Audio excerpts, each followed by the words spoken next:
Hey guys, what's up? Sumit here, and I'm back with another video.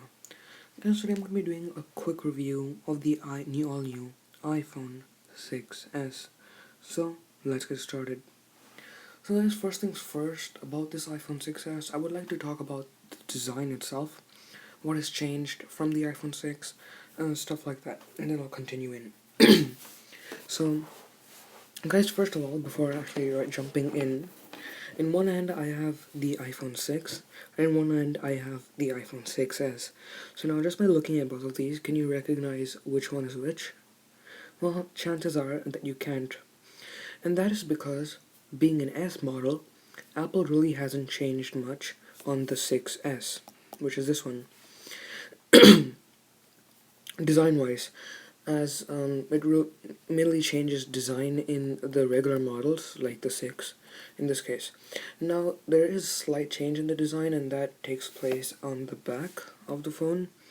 As you can see over here in the 6s, you now have this new S logo, which you don't have in this one, and also you don't have any more of these bands anymore. You don't have any more of these bands in this. And that is about all that has actually changed in the design. Apart from that, there has been a slight change in the dimensions.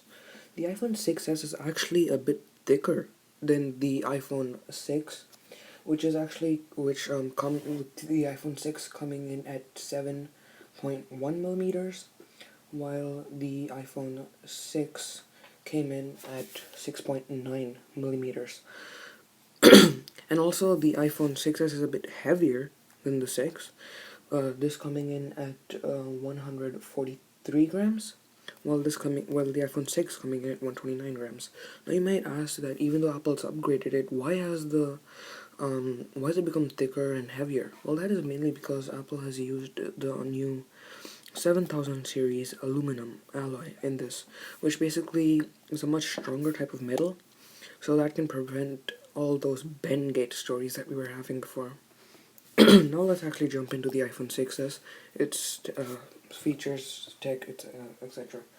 So, first of all, where the place where Apple has really changed the iPhone 6s is actually the specs of the iPhone 6s.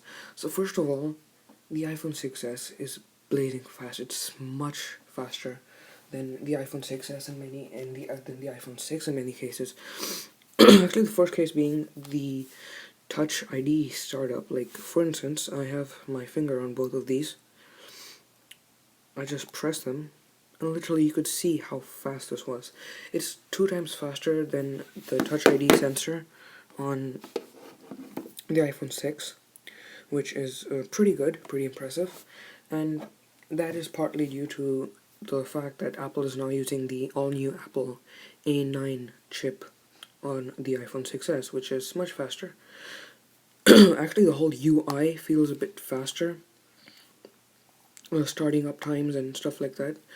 But yeah, so it is a bit faster, and also Apple has now put in 2 gigs of RAM, which is pretty good, because Apple has finally made that bump up to the RAM.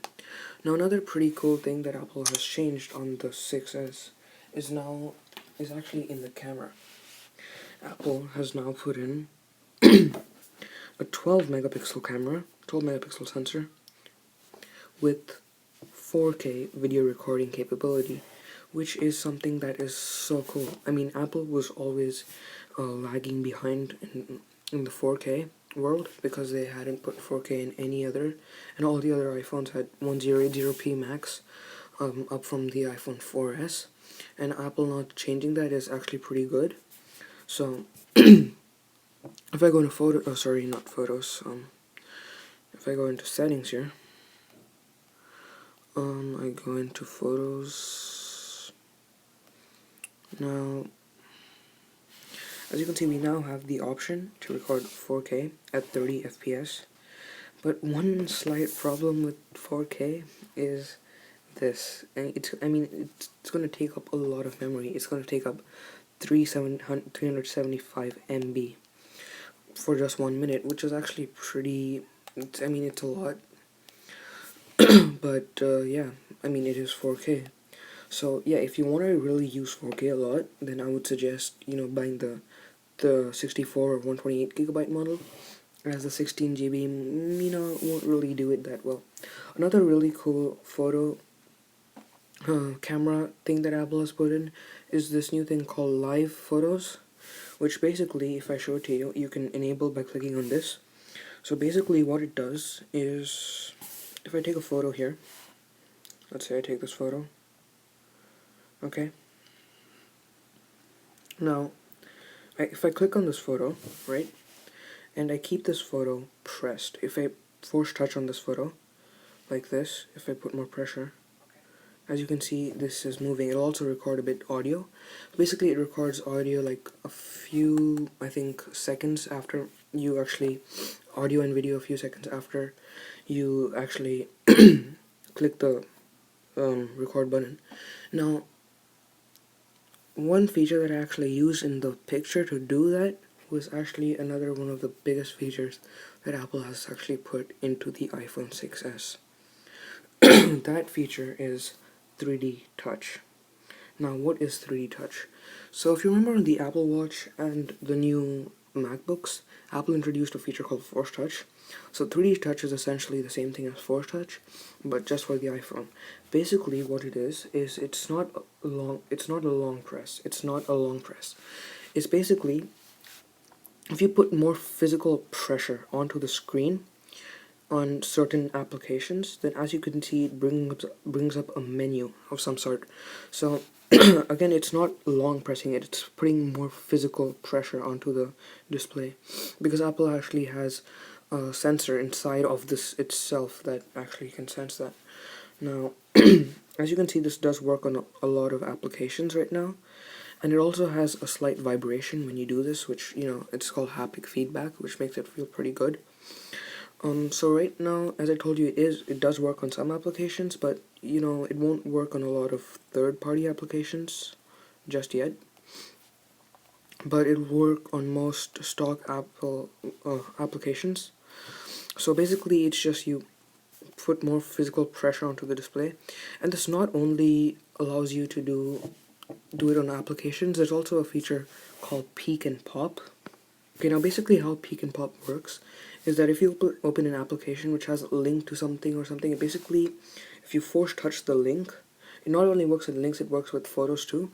So if I force touch on the link, as you can see, it gives me a slight preview. I force touch it harder, and it opens up the link. So it is pretty cool, because you don't have to directly go to that webpage. You can get a slight preview of it.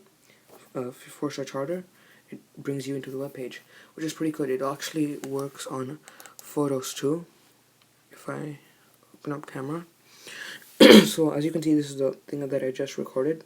If I force touch on it, I can get a preview, and then if I touch on it harder, it opens up the whole thing, which is a pretty cool thing if you don't want to, it can save you a lot of time.